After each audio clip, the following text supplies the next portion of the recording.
Les céréales coûtent moins cher que la viande. Alors les fabricants n'hésitent pas à forcer la dose pour baisser leurs coûts.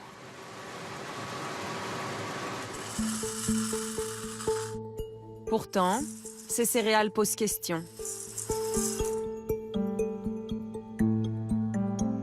Maïs, riz, blé peuvent développer ce que l'on appelle des mycotoxines. Ce sont des moisissures qui peuvent avoir des conséquences sur la santé de nos animaux.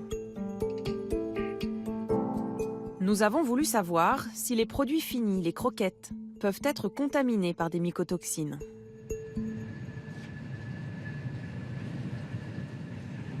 En France, aucun laboratoire n'a accepté notre caméra. Alors nous nous rendons en Belgique. Dans ce laboratoire indépendant,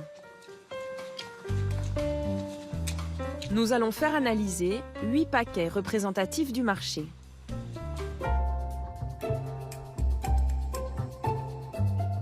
De l'entrée de gamme premier prix à des croquettes vendues chez un vétérinaire.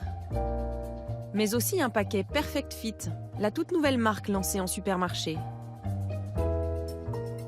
Sans oublier des croquettes fabriquées près de Nîmes chez Royal Canin et d'autres dans la petite usine de Normandie.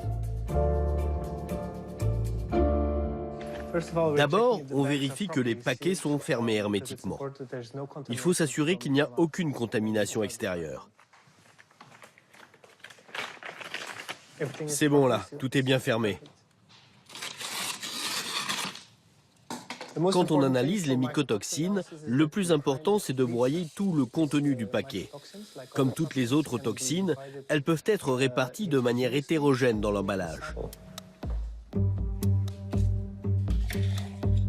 Nos croquettes vont être passées au peigne fin pendant plusieurs jours.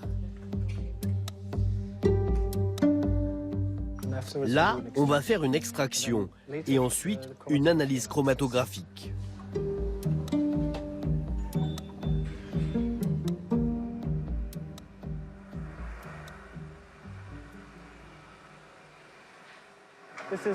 Cette machine est très sensible. Elle va révéler s'il existe des mycotoxines dans les échantillons. Contrairement à la nourriture humaine, il n'y a aucune norme stricte à respecter pour les animaux en matière de mycotoxines. La réglementation européenne prévoit simplement des recommandations, c'est-à-dire des valeurs indicatives, sans aucune obligation.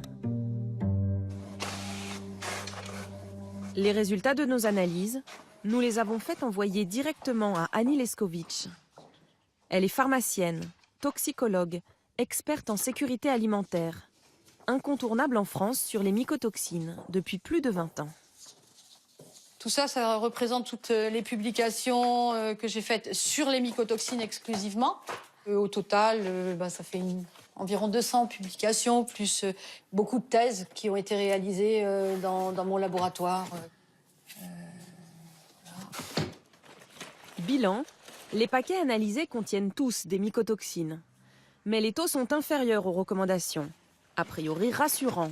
Quoique, selon elle, même ces petites doses peuvent affecter la santé de nos animaux, car ils en ingèrent tous les jours. En regardant ces résultats, on voit que pratiquement toutes les croquettes contiennent une des mycotoxines qui s'appelle le déoxynivalénol. Qu'est-ce que c'est comme mycotoxine? Alors, c'est une mycotoxine qui se forme au champ, qui peut être responsable de démangeaisons et qui joue surtout sur le système immunitaire. Dans 4 paquets sur 8, nos analyses ont détecté une autre mycotoxine.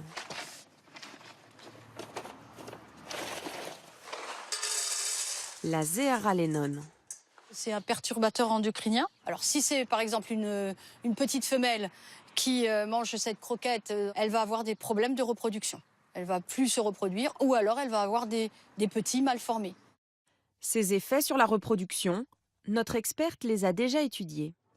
Il y a quelques années, elle est alertée par des éleveurs de chats nourris avec d'autres croquettes. Ils étaient inquiets déjà parce qu'ils avaient du mal à avoir des petits chatons et souvent quand les chatons naissaient, ils étaient mal formés ou non viables. Et le plus horrible qu'on ait eu à analyser, ce sont ici des petits chats comme ça, avec leur intestin qui s'est développé à l'extérieur de leur ventre. Dans la moitié des cas, on retrouve même 2 mycotoxines en même temps, comme dans ce paquet premier prix. Elles peuvent être nocives pour les reins. Du fait qu'il y ait ces 2 mycotoxines, elles ont un effet de synergie, elles s'amplifient l'une l'autre et donc le risque est quand même plus élevé. Donc effectivement, si le système urinaire du rein ne fonctionne plus bien, le chien il va être de plus en plus malade et il risque même éventuellement de mourir. Avec ces analyses, selon notre scientifique, nos croquettes présenteraient un danger potentiel à cause des mycotoxines.